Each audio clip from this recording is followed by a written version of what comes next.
You're listening to The Art of Imperfect Adulting. I'm your host, Amy Stone. Here, I share stories from real people navigating the adventure that I call adulting. Are you ready? Me too. Let's do this. Well, hello, friends.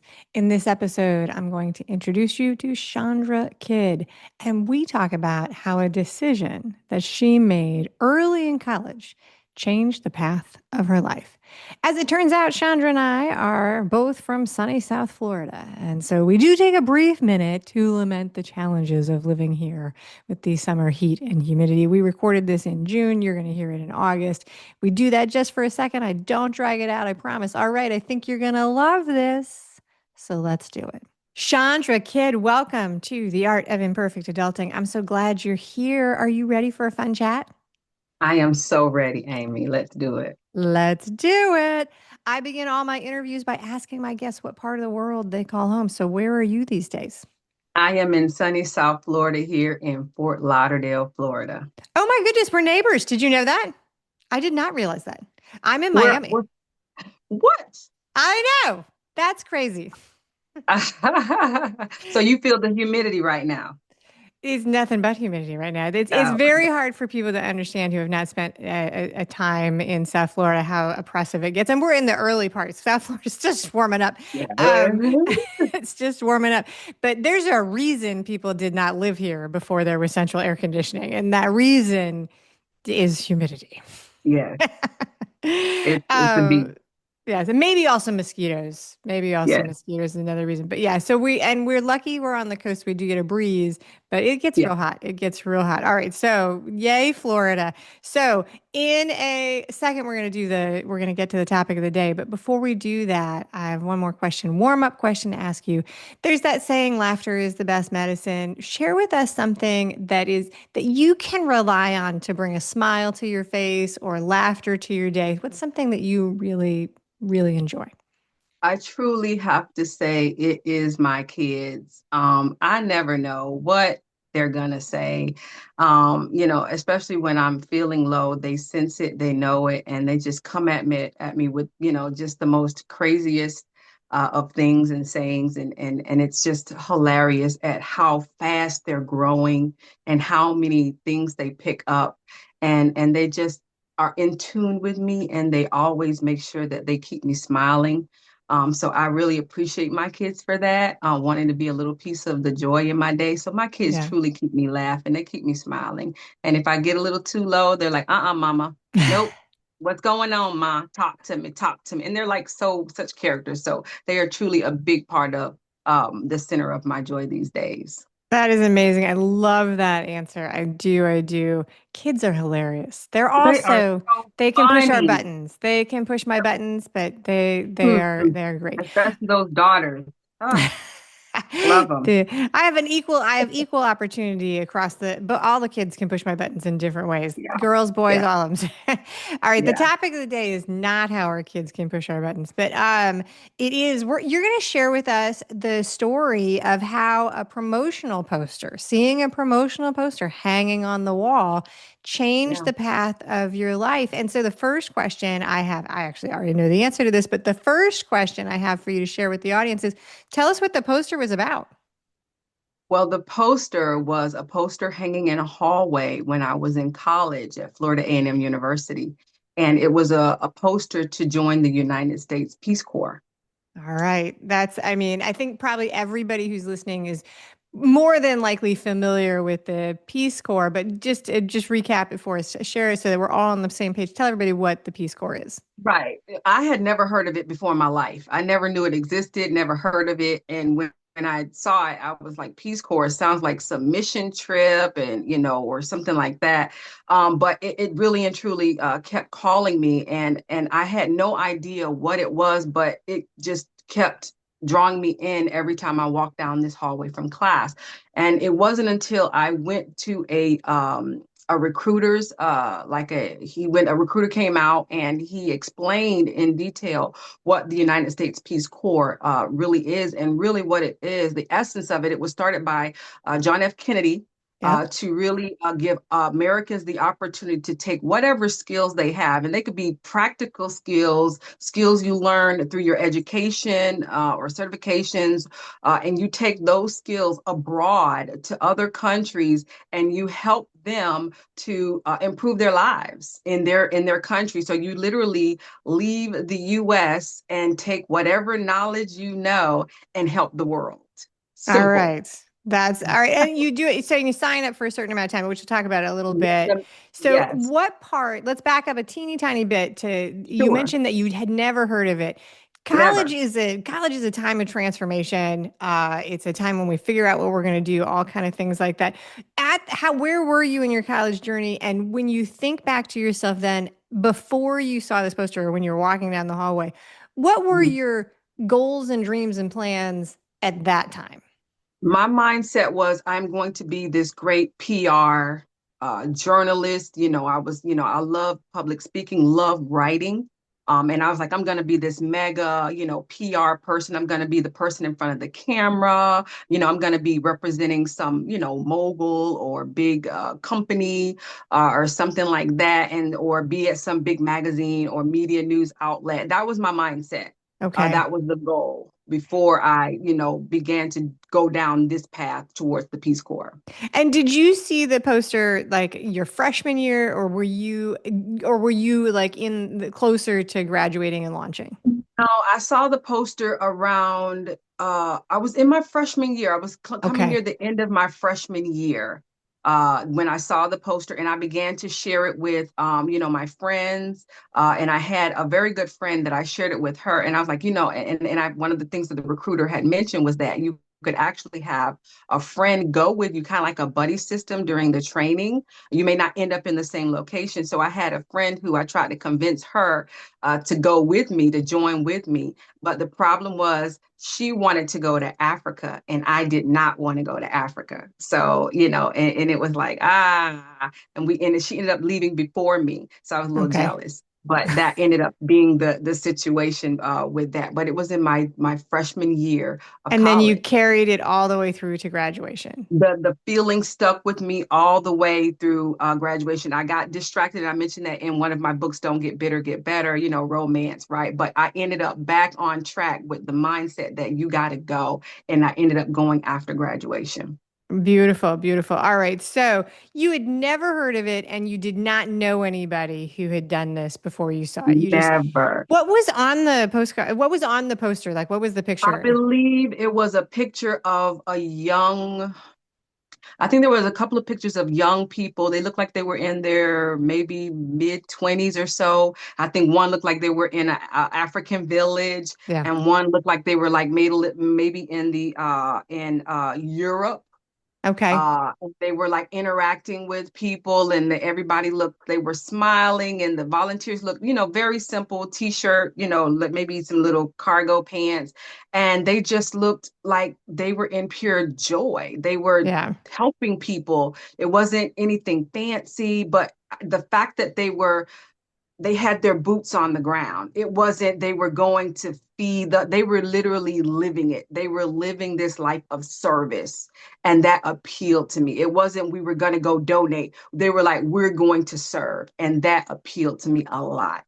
And that was the next thing that popped in my mind. Did you, from your youth and your family and your community grow up, did you already have a commitment or some experience doing community service or volunteer work? Was this a part of who you already were? Yeah, my father is a Vietnam veteran, Okay. and my dad is a big, he's a big hero to me. And my mother is also big she did come with community service with the city of Fort Lauderdale, and so service has always been a big part of our family. And so I wanted to serve in the military actually when I was in high school, but the military said you're overweight. So I was like, okay, that's not gonna work. They said you gotta lose a lot of weight. So I was like, okay, that's not maybe not my path.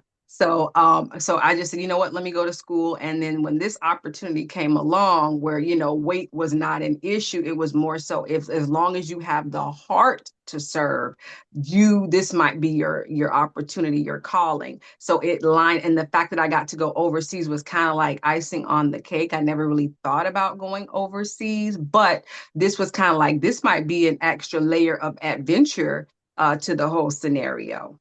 That's good. I love that you had an idea of joining them. There's a very funny story in my family that there was my father also served very briefly in the military I think during the time of Vietnam, although I don't have the timing exactly right. Anyway, Mhm. I at one point walked home and was like, "Hey, I think I'm going to go into the military." And my father, he kept a straight face, but he just looked right at me and he was like, do you understand that they will tell you to do things and you will not be able to negotiate or say no? Like he just was like, he was like, I'm not sure this is a good fit for you, Amy. And it became a joke in our family because I am always the person who challenges because it would have been it definitely would have been an adventure. It would have been an adventure. So, all right. So walk me through how this happens. You're a freshman and you see the poster.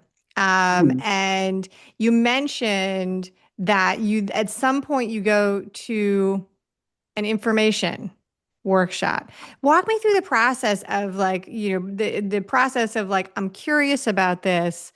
What happened? What was the application like? What was how did it go from Yeah. interest to commitment? Yeah, it was. I've always, I'm a very spiritual person, and I believe when God is leading me to do something, it's like a voice telling me to do something, and it won't leave me alone until I Okay. get it done. So this voice is constantly, okay, let's go, you gotta go, you gotta go. And so this voice is constantly nagging at me. So I went ahead and I filled out the application, and I'm not gonna lie, I remember the application being a bit of a beast. It was like, what's your mama's name, your grandma, what's what's your fingerprint, what's your blood type. It was like really thorough. Because they want to make sure that you're healthy, that you really understand what you're getting yourself into. They let you know that safety is your priority. We are going to train you. We want you to understand that you're going to have to learn to adjust. Remind yourself that it is your job to adjust to the country and not try to adjust the country to you. Right. So they really let you know that you have to be willing to shift and pivot and make things work with little to no resources at times. Understand that you might be in a very rural area. You have to be willing to listen to your friends and neighbors and things like that. And we will keep you safe, but be mindful that you have to just always be vigilant and to always be have a heart to do what you can for the people that you serve. And so the application took quite a bit of time, and I had some issues because, like I said, I was overweight. So they want to make sure that I had to get like make sure and I had issues with blood pressure. So they wanted to make sure that how am I going to make sure that I'm making my blood pressure a priority while I'm away?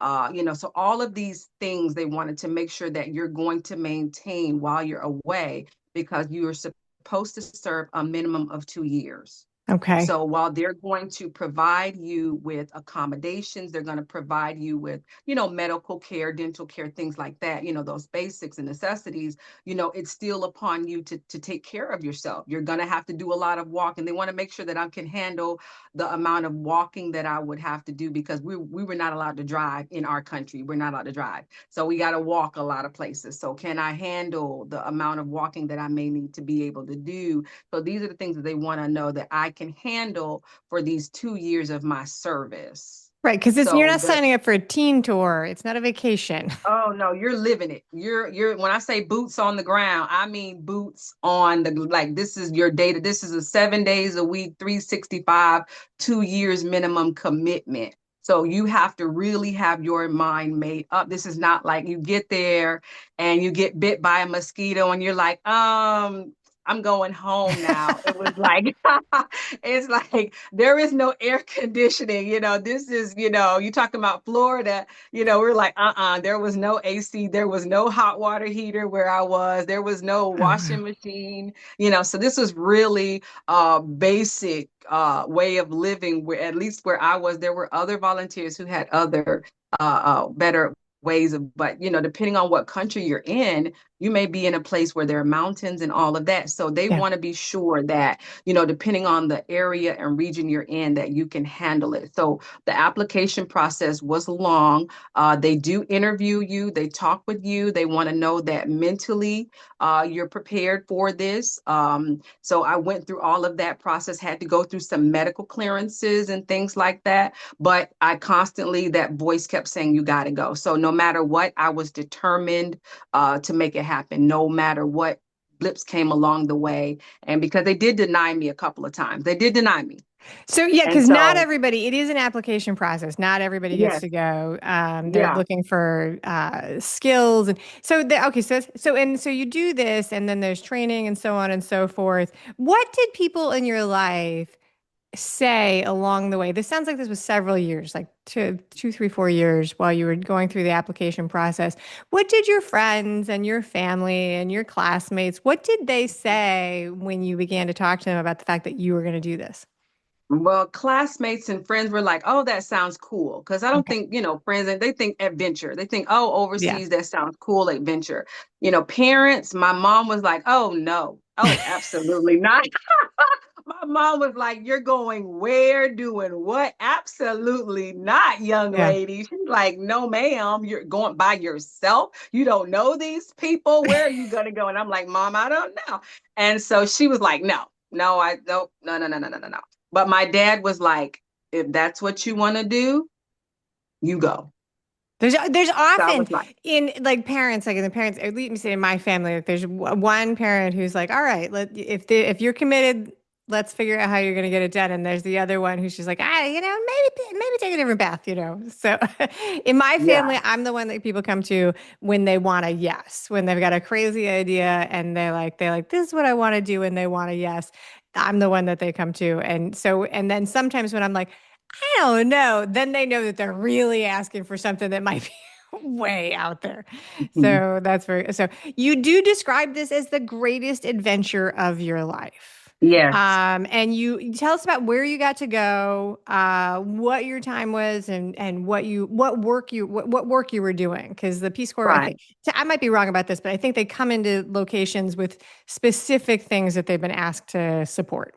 Right. So as I mentioned, I did miss some assignments. So there were assignments where I was supposed to have ended up in places like my original selection, because they do allow you to pick the region, Okay. but you don't get to pick the specific location. So my original first choice was Europe.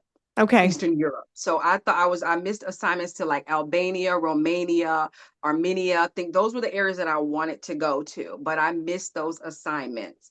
And then I was supposed to go to like Jamaica, and then I missed that assignment. And it was all because of health clearances that they require. So I know one tip: don't be too honest on your application.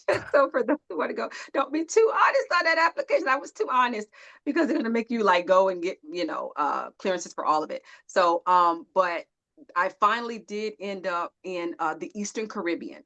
So Okay. the way that it was, we went to Miami for a 3-day, kind of like a debrief, you could say. And I met all of the folks in my group. And so there were like 20 something of us, and we were all in Miami for a couple of days. And then we flew out to St. Lucia, and we were in St. Lucia for a month. And this is where we did like our training. We stayed in with, each of us was paired with a family, Okay. and they trained us like how to be safe, do's and don'ts, some basic, how to adjust to how to learn to listen.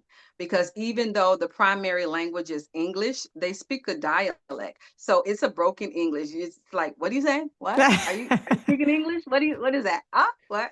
So you have to learn to really listen. You have to learn to adjust. You have to learn to change your what are some of the customs and the norms, the do's and the don'ts. What could be considered offensive? How should Yeah. you address, and what's a no-no? Things like that, and how to just stay safe. So we learned all of those things over the period of a month.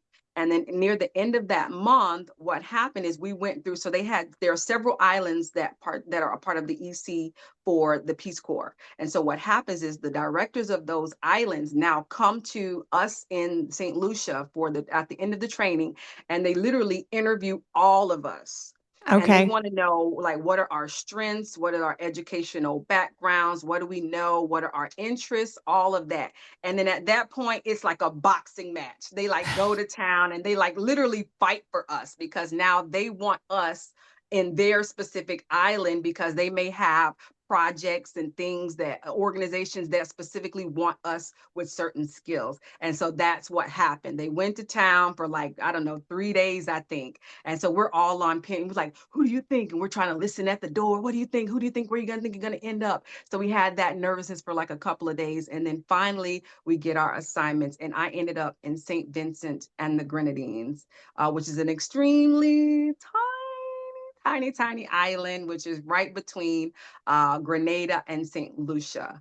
And so never heard of it before until I literally landed my feet on the island. Wow. And Yeah. what kind of projects and service work were you doing in your two So years what there? I so what I did, I got there and ended up in a very small village called Chateau, which is the very northernmost on the leeward side of the island. And it was a very small farming town. And I ended up in a learning resource center. So Okay. the minister of technology had a meeting with me. He called me in, and he just literally gave me a set of keys to a brand new building that they had never opened. It had just been, they had built it, two-story building, and it never been open. And he gave me keys, set of keys, and I was like, what do you want me to do? And he explained what the building was. He said it has a downside, like a dining hall with a stage and kitchen, and the upstairs has a classroom with all these 25 brand new computers. It has an office and it has a library. And so I was like, okay, great. What do you want me to do? What do you want me to do at this center? He's like, I want you to run it. And I was like, okay, so when do you want me to open it? He's like, whenever you want to open it. And I was like, That's a and lot. now I'm like 23-ish. And I'm like, and he's like, you're gonna have a staff. And I was like, what do you want me to teach? And what do you want me to do with it? And he's like, whatever you want to do, just don't burn it down. And I'm like, are you serious? And he's like, here's the keys. Oh Their my staff will goodness. meet you when you get there. And I was like, okay. But the truth is, I was like, I got this. I got this, Wow. because I'm scared, but at the same time, I am the kind of person, I don't like to be micromanaged. So when I was like, I'll look at it and I'll figure it out. And that's literally what I did. I went to it, I walked around, I saw the classroom, I saw the downstairs dining area, multi-purpose room, I saw the library. I said, first thing we gotta do, we gotta stock this library and we gotta start some classes. I met the staff. And it was like, I was like, let's do it. And then I started walking around the community. I asked the community, well, what would you guys like to learn? And I just pretty much was like, okay, I tell you what, we're going to start a month from now, and then we'll see how it goes. And so I said, they said, we want to learn computers. I said, okay, I think I know something about some computers, so I'll teach you guys computer classes. So I said, we'll do a class with 5 to 8 year olds, and we'll do some for adults. And it didn't take long for me to realize I couldn't do the kids. I couldn't deal with the kids. I was like, nope, this isn't gonna work. The kids their energy was, whew. I said, okay, but the adults, Okay. that's it. That hit. That was what got me. All right. So did you do, it was the same project for the 2 years? It was working in that learning center and building out and designing educational programs. Correct that. And then because I fell in love with so many of the students, a lot of the ladies, I started losing weight. Remember, I was Okay. very Yep. Yep. overweight. And so I started a ladies keep fit club. Okay. So we started like, doing exercise and aerobics and things like, and then that became a big, popular thing. So a ladies keep fit, club. So that became a big thing as well. So, and that was the cool thing about Peace Corps. There is no, you don't have like an one assignment. Peace Corps is what you make it. There are no limitations on what you can do. They just want you to make things better than before you arrive. All And right. that's the cool, adventurous part about Peace Corps. You're I not have to limited. admit that surprises me. My concept of Peace Corps was more, I can very little knowledge beyond when it was founded and seeing posters. And I do know a couple people who have been involved, but I was expecting more of water and irrigation plans and and things like that. So that is amazing. Like really Yeah, rolling out like a community education center. That is spectacular. All right, yeah. so that is an adventure. I can tell how that would be an adventure. Tell us more about what ties you to that. So you use the words the greatest adventure of your life. Like what Right. is it about this trip that just sticks in your mind that these are the greatest adventures? I mean, and you've got lots more living to go, so we'll say so far. Right, right. I think the way I was embraced, Okay. the fact that, and I have to say, as a young woman of color, when I got there, folks were like, there are Black Peace Corps volunteers. They were shocked because there really aren't, especially female. So I Right. was like really a treasure, you could say. And so they were like really shocked. And I was like, and since I didn't know much about Peace Corps volunteers, and they were like, there are Black Peace Corps, I was like, oh. I was like, I didn't There's know there were Peace one. Corps volunteers. So you're shocked. I'm shocked. And, so but they were so happy. I think that was the part that gave it so much joy. They appreciated my presence so much. Every little thing, just me being there, leaving, knowing that I left home to be there with them, to show them anything that I knew. To them, they were so grateful and they were so appreciative. And I was so grateful for everything they taught me. It wasn't just me teaching them, they were teaching me their culture. Yeah. They were teaching me their dishes. They were teaching me, their language, right? Their Yep. dialect, so their holidays. I knew their national anthem. I was dressing the way they dress. I was getting my hair done in the styles they got there. I was learning about soca and carnival, and I was in there. I was doing juve, and I was participating in all of the activities full hearted. I ate what they ate. I was not buying imported foods like what I had at home. I ate what they ate. I learned the dishes. And that was really important to me. If I am in Rome, I am going to do as the Romans. So they embraced me. They invited me into their homes constantly. They protected me. They Yeah. always made sure to let me know where to go, what to do. They made homemade juice. They brought me fresh fruits and vegetables. They loved me and I loved them. And that is Wow. what made it so special. So much that I actually extended my service. I served 3 years and not That's what just I was going two. to ask you is if you Mhm. is if you stayed on or Yeah, because it does become I've done two other interviews, not of Peace Corps specifically, but I've done two other interviews of people who've been in international service programs. And it can become a livelihood. It can become a very, you can re-up and reestablish it. But at some point, your service ends, and one of the part of the conversations of the people I've interviewed on other topics of this is about the jump back home from doing yeah, international service work, coming home and coming back to the States, and what are you going to do with the skill set that you developed in the sector? So let's talk about the transition and what are some of the things you decided to go next. So you're in your mid 20s when you start your 3 year service in a yeah, remote Caribbean island. But at some point you decide, okay, that's enough of that. I'm right. coming home. You come back to South Florida? Yes, I came Come back back to to the South US, Florida. came back to South Florida. Did you know what you wanted to do next, or were you just like, hey, it's time for something new? I think at this point, I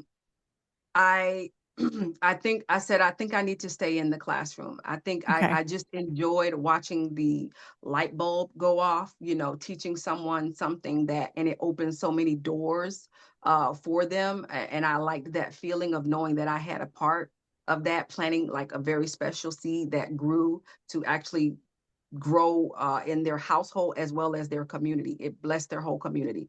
So I wanted to kind of stay in that vein. And so I decided to stay in the classroom, went into the middle school, but So you became it a was, middle school teacher. I became a middle school teacher because I didn't know how to be a teacher. And because Okay. that wasn't ever my mindset before I left. My Well, mind was, I'm going I to will get tell into you, the I art. think that's showing a lot of awareness because I remember when I learned, when I learned, I was like, I know how to do this, but I do not know how to teach it. Right. I was like, I had no idea how to be a teacher Yeah. in the US at all. And so I had to go into teaching English because my journalism, that was the Yeah. certification that was easiest for me to pick up because of that. But literally the transition back was really difficult Yeah. because here in St. Vincent, I was almost kind of like almost like the Kim Kardashian. And then I come back Yeah. here and I'm like, nobody cares, like Right. I, You I had a literally place had in the a break. community. Yeah. You had a I respected place literally in the community. had Yeah. a mental breakdown in the Walmart. I got overwhelmed. I literally cried in the Walmart one day because of I went to buy cereal and I got overwhelmed because there were just too many choices. But Mm, the thing that hurt me the most was that no one stopped and asked if I was okay. No okay. one. Yeah. And so this was the thing that was, and it's possible, I don't know if some of your other guests had a similar situation where, when I was there, people would have stopped and everybody would have, wanted to know what's wrong, what's the matter. But here, no one stopped and asked if I was okay. And so that's when I was like, okay, you're home now and it's not the same. And so you got to adjust back to home. And so now I go back and I said, look, I'm going to stay in the classroom and now I need to readjust to life Yeah. back in the US. That was difficult because now I have all of these stories that no one really wants to hear. And so I am now going to now impart what I've learned because I did learn skills. I learned some very valuable skills, how to motivate and Okay. how to teach people with very, very limited resources. That is something that will be with me forever. Yeah. So now I have to take that and figure out how to impart that in a middle school classroom. And I was very, very good at it. Yeah, no, I would say that those are both skills that would pay off really well in the middle school environment. That is there's not a future of my life that includes me teaching in a middle school. But things have gone way wrong in my life if you find me teaching middle school English folks, because I think that would be really, really hard. But I think the other thing in there that's very interesting is that it's like, I mean, I think that no one who's listening is going to be surprised that nobody stopped in a Walmart and said, "Hey, how you doing?" Because I think that and it's almost like a stereotype because it's in a Walmart, but you could put a Target, you could put that could have been, Home Depot, any of those big box stores. Watching people have a hard time in a public place right now in the United States, that's not going to raise any flags. We just give people space. It's like, all right, Right. they're there, but I'm happy it's not me, but we've been there. And it's a hard way to go. So people look for, and this is a thing that we talk about. It's in the news. It's all over things like, a sense of community, a sense of safety in big communities. Those are things that people are sort of talking about more and more as things that are missing. But okay, you're no longer a middle school teacher, I don't think. Are you still a middle school teacher? No, I teach adults now. You teach adults, which actually Yes. ties back to when you were in the Peace Corps and you made that connection. You were like, Yes. five-year-olds have a lot of energy. Take me to the adults, please. Yes. So in the minute we're going to do the final questions, but let's talk about you founded a thing called Smart Kydd Yes. Concepts and something called the Smart Giving Project. Tell us a little Yes. bit more about what those are and how you throw in there in the end how you want people to find you online to Yes. follow up after the interview. Yes, please. So with Smart Kydd Concepts. So yes, I did eventually leave the middle school classroom because I wanted to get back to the adults. Because that was where my heart was, to know that, when you teach a child, it's one thing to teach a child, but when you teach an adult, it will greatly benefit the child, but it'll also benefit the whole household and it's still the whole community.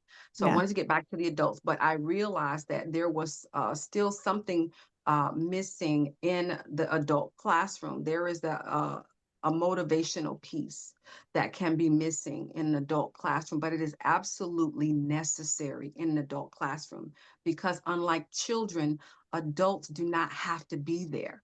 They are Right. there by choice. So if adults are not constantly motivated and reminded of why they need to finish, their chances of finishing are sometimes very low. So Smart Kydd Concepts was me seeing a need and trying to fill a need, seeing that students needed a high level of motivation. They needed to constantly be reminded, but also they needed to be equipped with skills about how to be an adult student. Sure. So we oftentimes think that because you're an adult, you know how to study. Because Right. you're an adult, you know how to manage your time. Because you're an adult, you know how to communicate. You know how to ask questions when you're stuck. You know how to learn. That is not the case a lot of times. So Smart Kydd Concepts is there to kind of bridge that gap. It is there to provide tools, resources, and motivation for those adults to help them make it to the finish line. So I have written some books and it's all about getting better. It's a series of books, and the one that you're going to be able to give to your watchers is this guy right here. I have one, Don't Get Bitter, Get Better. But this guy right here, which you'll be able to give to one of your lucky watchers, is going to be this guy, Go Back to School and Get Better. And this tool is filled with like a toolkit of like a study guide, a time management tool, how to figure out your learning style so that when you do study, you study in a way that's most effective for you. How to create a vision board. I have a vision board here. I'm a big believer in vision boards. They work. How to create a plan of action so that your vision does come to pass. So creating this opportunity to not only motivate adults, but to help them meet the finish line, because schooling and learning does not just happen in a classroom. It happens every day of your life. Yeah. Conversation are part of your learning, mentorships, all of these things. Even if you learn something online or read a book, all of that is learning. So Smart Kydd Concepts is here to bridge that gap and fill in where maybe institutions may not be meeting that holistic need for those adult students. So I partner with other organizations, and I am able to go out and I speak, and I do workshops, and to help these organizations to remind their audience, whether it be their employees, whether Yep. it be their students, like, hey, you guys, let's get her done. Let's come on. These are the tools. Here are the tips. Here are the strategies. Let's go. Come on. No time to waste. We got to do this. We got to get it done. We got to make that finish line, because if you don't make the finish line and you don't reach the goal, we don't ever want to walk away empty handed, because now you can't make that dream come true that's going to get you to that higher level. So that's where Smart Kydd comes in at. It's all about all of these things to fill in and meet that need that many other institutions, where they are now maybe teaching you a skill or teaching Yeah. you a course or getting you a certification, but they might not have that other thing that's going to help the students actually make it to the certification. Or even corporations get their employees to a higher level so that they stay motivated to be an even higher level employee to help make the company an even greater success. Yeah, I think it's really interesting this as just a concept, and it really dovetails with what one of the messages behind the project and the show that I'm creating, because one of the things that is the through line and the motivation of the show is my realization in my own experience that the linear path that I thought that adulting and being an adult would be, it's not how my life shook out. It's not how most people's life shakes out. And one of the things in there is about education. It's like I think that I felt, and I think a lot of people that I've talked to have a similar thing. It's like, well, okay, so once you finish school, whether that's, high school or college or postgraduate work, then it's over. You're done with that. You know, and that's Well, actually not the way most people I know, even if they have, regardless, people retool and reskill and pivot and change over and over and over again. Even if you stay in the same profession, there's continuing ed and change and stuff. And so embracing that and developing the skills to excel in that environment, I think is really important. And what I think is I've seen people do this in so many different times. The one that everybody's ready for is if you decide you don't want to do the same career, you get fired, you change, right? But people do this when they retire. People do this after they take a break and have kids, and they might be, homemakers for a while, and then they're reskilling to go back out and to jump back in. So I think that's a really incredible thing that you're offering within your community, and so I think that's good. So we and I are want to giving mention the away. smart Go giving. ahead. I Yes. want to mention the smart giving. Um, Yes. yeah, so with the smart giving project, and because once again, my heart is still to serve, right? Yes. So and where we gotta, you know, pull that in with the smart giving project. Um, it's all about finding ways to serve the community. So what smart giving is smart giving was really uh and if anyone's ever been on my social media, I'm gonna turn that back on. They'll see that I feed my students every day for over 10 Okay. years. Even when I taught middle school, I feed students. And so someone wanted to be a blessing and say, can I donate? And so I said, well, sure. And I thought they were going to donate, just a minor, some, muffins or something like that. And it turned out to be a large amount of food. So I now share that with the people in my community. And it Okay. has, what started out as a small little share out has become a major feeling of a need. So this is something giving me an opportunity to help those in the community, because we still, no matter what you do and no matter what industry you're in, you should always try to find a need, find a way to fill a need. So there is a humongous need, and in South Florida with the humidity, Yes. it's extremely hot, and there are a lot of homeless folks who are out in this humidity, and they don't have enough to eat, but they definitely don't have enough to drink, and they are dehydrated. So we are Yes. out every week giving food, and we're really right now trying to give out bottled water. And help them stay hydrated and meet a need for those folks who are homeless in South Florida in the Fort Lauderdale area. So that is what the Smart Giving Project is all about. That giving piece on top of giving and feeding the mind with Smart Kydd Concepts, but also feeding the body. Because by me feeding my students daily, even if it's just a cup of hot chocolate or coffee, when I now have their bodies intact and strengthened and fortified, they are now so willing to listen to the lesson. Right. With I've got and their yeah. full attention. Yeah. And I got I their full mean, attention. when you're hungry, it's hard to learn or be It is creative very or difficult to dream. focus. Very, very hard. Those are beautiful causes, and I'm glad that you're giving them away. I'm glad that you're focused on those. Those are really, really good and important. South Florida is a very expensive place to live. It And is. so we have a lot of work that's available to be done in all of our communities through community kitchens and all of those things, keeping people fed. We have very expensive food in Florida, Yes. especially South Florida, because we are a tourist destination. So it is very easy to find a very expensive luxury restaurant. A little bit Right. easier than it is to find maybe some other things, and so that's important community work. All right, so we're giving away, and this is the first time I've done it this way. So Yes. you wrote a book called "Go Yes. Back to School and Get Better," which you showed us. I am giving it away. So for Yes. the first person that writes a review about this episode on Apple Podcasts and sends it into me on the show, I will then tell you how to get a free copy of this book. And that's how that's working. So the Yes. instructions are in the show notes. This book sells for $39. So that's a very generous gift. And I want to say Thank you very much, Chandra, for making that available to the audience. Somebody is going to be Thank very you. lucky to get that. The easiest way to get all the information for the giveaways and things like that is always to be a subscriber to the Imperfect Adulting email community, because then I email it directly to you. You don't have to hunt it up in the show notes or click on it in YouTube. It comes straight to your email box, and then you can get the information there. That's always the easiest. Easy peasy lemon squeezy. All right. Chandra, are you ready for the final three questions, the rapid fire fun questions? Sure. And then give me, if you, when you get a chance to share my website with Oh, your yes. viewers and so forth.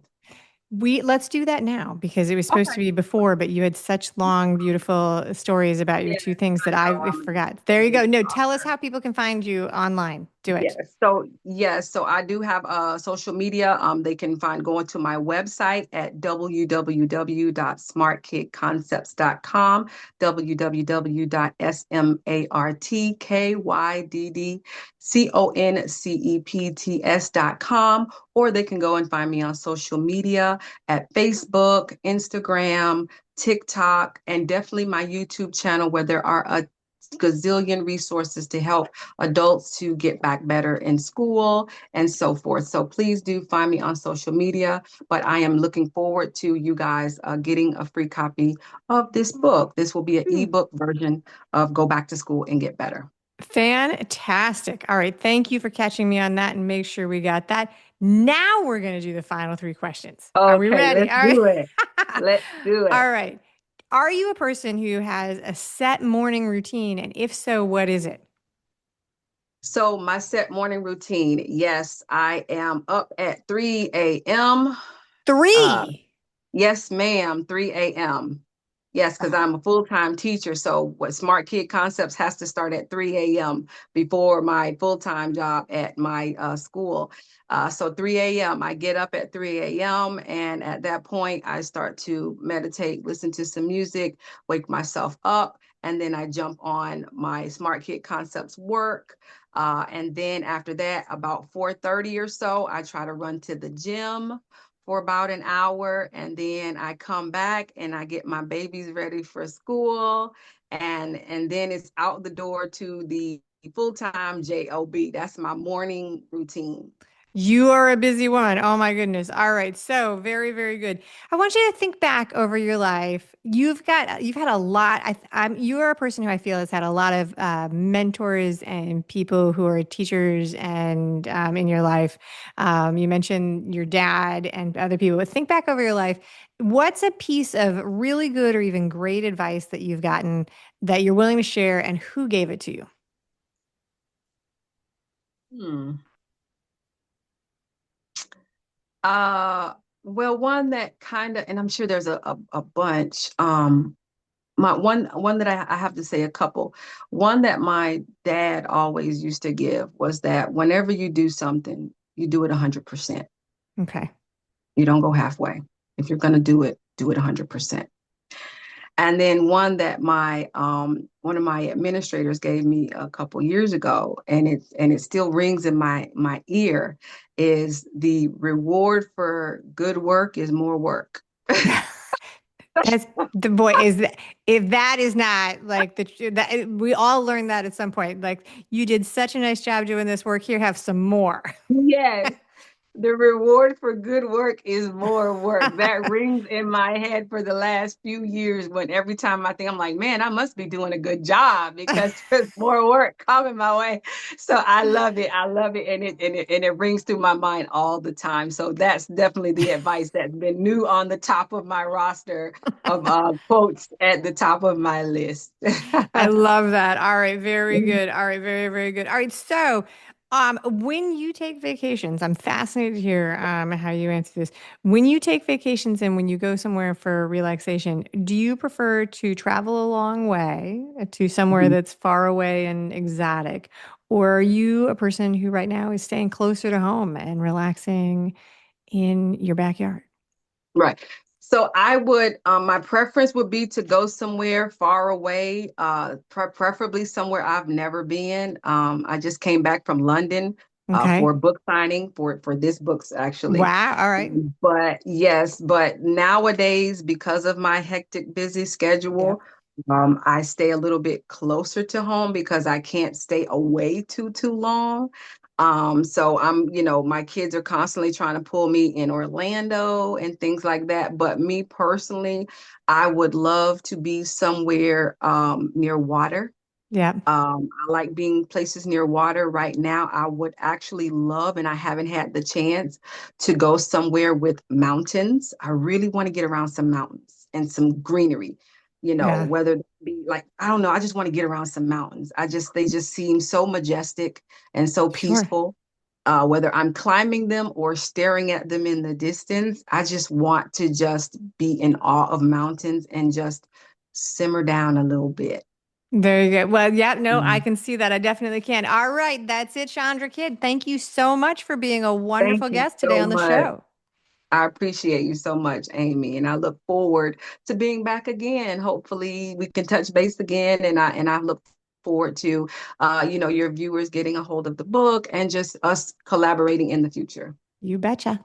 Thank you for listening today. I hope that you enjoy the show. And before I go, I want to encourage you to become a bigger part of the conversation. Obviously, subscribe wherever you're listening to the show. Listen to more episodes. That'd be great. Obvi again, please write a review and tell your friends about the show. That truly is a great help for getting the show in front of new people. Okay, but more fun for you yourself, head over to imperfectadulting.com and join the email community. You'll get some free stuff right away, and that way you'll begin to get the emails about the podcast. This includes the links for the special offers from the guests, and it's the only way to get that. Also, if you aren't in the mood to listen, I actually include an article directly in those emails. Whee! Now, if you love this and you crave more time with me, Amy, as a coach, a mentor, or just adultier adult, numero uno, check out The Village. If you have a story you want to share with the listeners, I'd love to hear from you. I have an open application. Just let me know you want it. And that's a wrap for today. Until next time, remember, the journey is the destination. Ralph Waldo Emerson said that, not me. Well, until just now, I did just say it. But what I want you to hear today is that if your adulting journey isn't going the way you expected, that may not mean that you're lost. It may just mean that you're on your way. This is Amy Stone, signing off. The Imperfect Adulting podcast is created and produced by Amy Stone and Amy Says So. Anything expressed on this show is offered as entertainment, and the views of the guests may not always represent the ideas and viewpoints of the host. That's me.